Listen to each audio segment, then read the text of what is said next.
আচ্ছা, আমরা কবে মানুষ হব বলতে পারেন? একদিন আমি সন্ধ্যাবেলা রাস্তায় ৩টা বিড়ালের আওয়াজ পাই।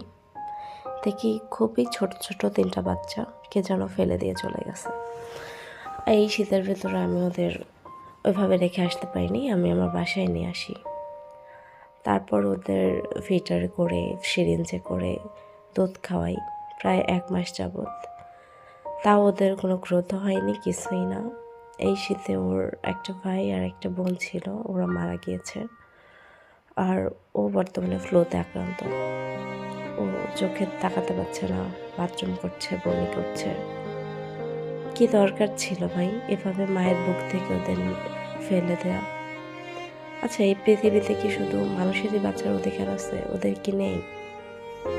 মানুষ থেকে একটা পিঁপড়া, সবার অধিকার আছে এই পৃথিবীতে থাকার। শুধু মানুষের তো অধিকার না। দেখলাম ওরা ঘুমিয়েছিল ওর বাচ্চাদের নিয়ে, কোকোকোলা। তা দেখে ও দৌড়ে ঘর থেকে চলে আসছে ওদের সাথে শুয়ে থাকবে। দেখুন।